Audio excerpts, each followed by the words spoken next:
Walang tiwala po ang taong bayan kung di makikita at maririnig ng mga tao ang pinag-uusapan nyo dyan.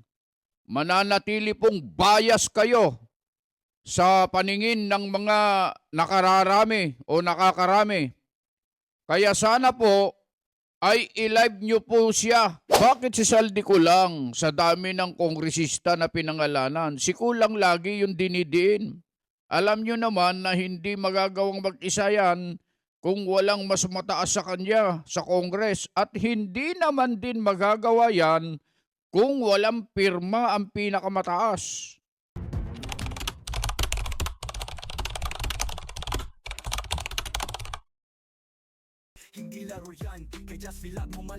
Isang magandang araw po sa inyong lahat mga kababayan at mga mahal po naming taga-subaybay. Ako po si Just Vlog. Rekta na kagad tayo mga kababayan. Breaking news!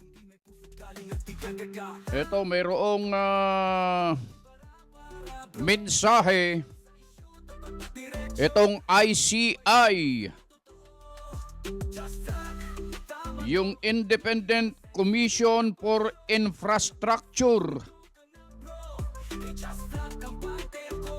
Mula po rito sa Net25 News and Information, ito po yun basahin ko lang Zaldico, posibleng i-cite and contempt ng ICI.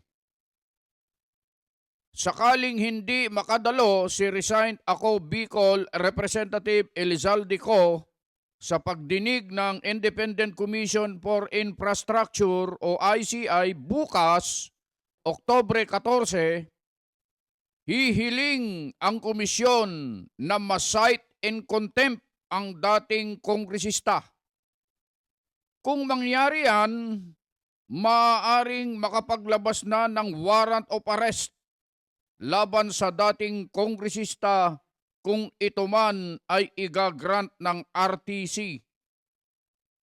Ang report ay mula kay TJ Mendoza sa Net25 News and Information mga kababayan. Ito panoorin natin ng sabay-sabay ang pahayag ng ICI tungkol sa report na ito.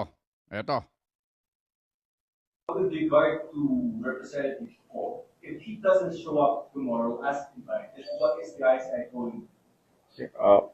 Right now, the only option we have would be to cite him in contempt, but that's going to be a challenge, knowing that we all know that he's not in the country right now.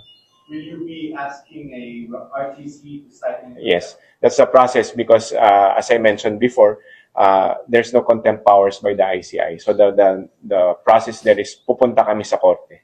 And if you do, sir, will that trigger an arrest warrant? Yes, if the court does grant the petition or the application. So if he doesn't show up tomorrow, sir, by Wednesday, you will ask RTC? Yes, I will consult with our legal team right now. Yun po ang naging pahayag po ng kinatawan ng ICI tungkol po dito sa sinasabing report na posibleng ma-cite in contempt si Zaldico mga kababayan. Gusto ko lang basahin sa inyo mula rin po rito sa balitang ito ang mga comment ng ating mga kababayan tungkol dito sa sinabing ito ng ICI. Ito hindi ko nasasabihin yung mga pangalan ng mga nagko-comment. Sabi ng isang nag-comment dito, kunyarian lamang yan. Yan. Ito pa, walang tiwala po ang taong bayan kung di makikita at maririnig ng mga tao ang pinag-uusapan nyo dyan.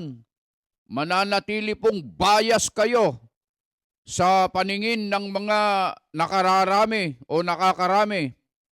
Kaya sana po ay i-live nyo po siya. Yun naman ang sabi ng isa. Ito pa. Wala kaming tiwala sa inyo.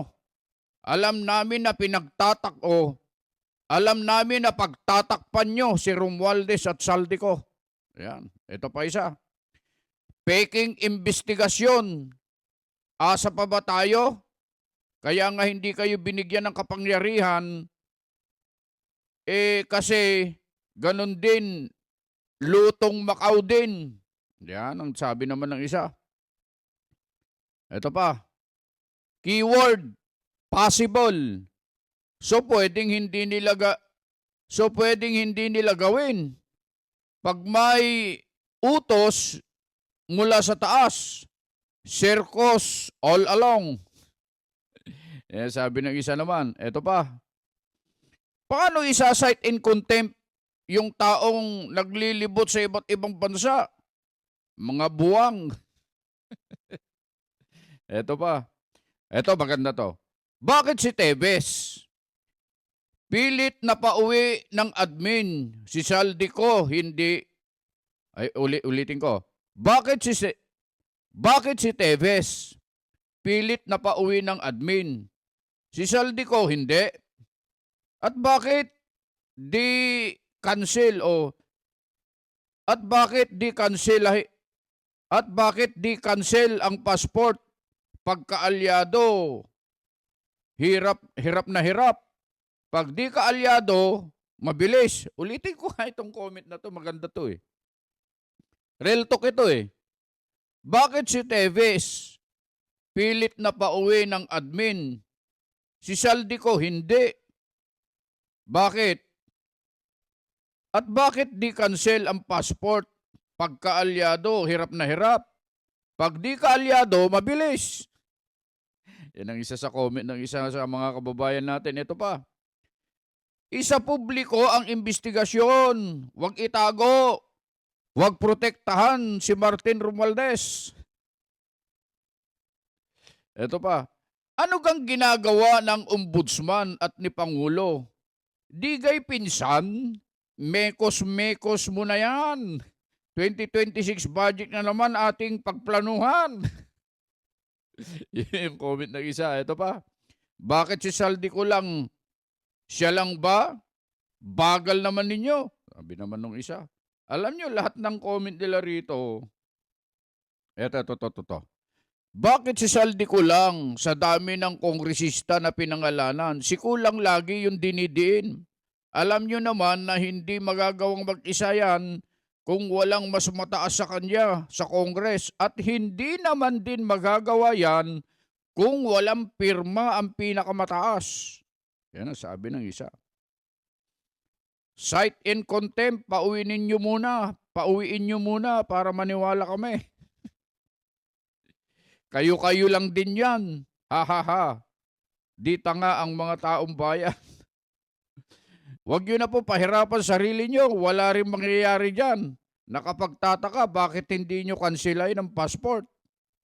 Ito pa sabi ng isa, peking investigasyon. Mga kaalyado din kayo ni Tambaluslos. Kaya nga umalis na lang si Mayor Magalong. Alam niyo yung mga comment dito mga kababayan. Wala man lang magsabi, wala man lang kumontra, puro lahat ay mga ano na lang.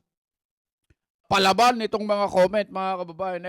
Yun lang, iparating lang namin itong balitang ito mga kababayan na posible i-cite in contempt si Saldico at kapag hindi pa po nagpakita, lalabasan siya ng warrant of arrest ng maaaresto na itong taong ito mga kababayan. So yun lamang ang aming maibabahagi sa inyo. Ako po si Jazz Vlog. Muli po bumabati sa inyo Luzon, Visayas at Mindanao sa lahat ng ating mga kababayan dyan sa abroad na patuloy nakatutok, sumusubaybay, nakasuporta sa ating munting programa. Ano man po ang inyong ginagawa, lagi po kayong mag-iingat.